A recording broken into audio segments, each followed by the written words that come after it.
and my error, mixing up the time zones and getting that wrong.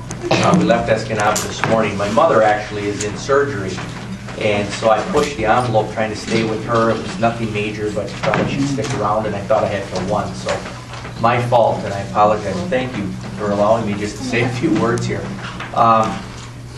Head Start programs, we've got a lot of good programs going on down by where I live, Escanaba.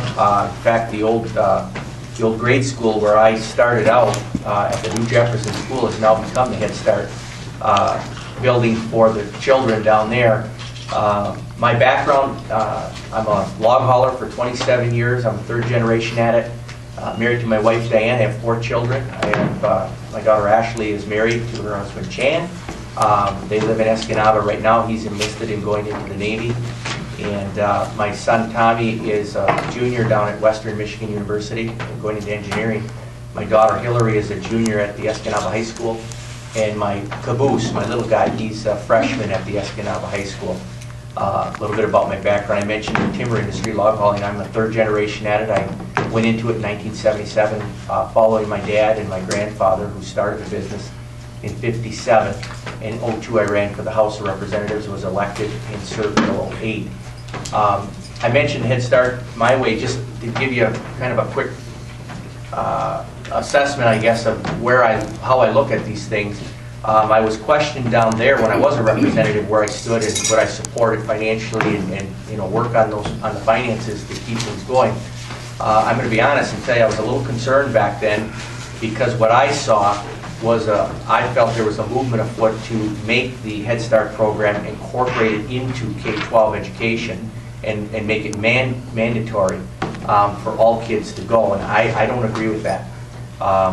I think that the safety net and what you guys do to help young kids is phenomenal, but I'm going to maintain that I still believe a mom or dad is the best route to go if they can do it, and I would hate to see us turn something into a K-12 program where then all kids are going to it and parents just send them off.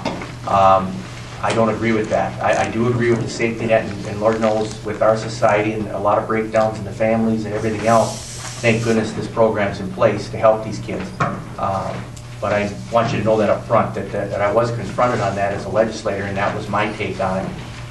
So I would not be interested in incorporating something like this into a K-12 program where it's mandated. But I do believe that the program as it is, we need to support it.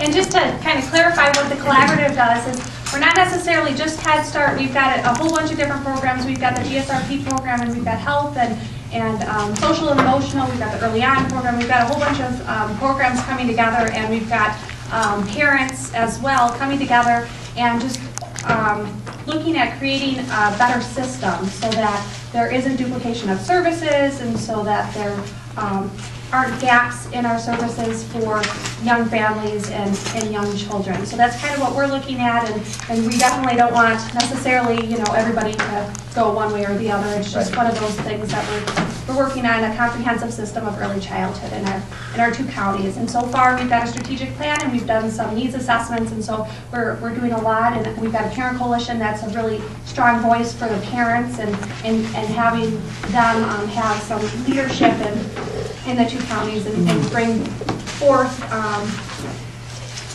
ideas and interests that they have as well. So thank you so much for coming, and we appreciate it. Take this one. Yeah, okay. Yes, wonderful. Thanks again. Thank you.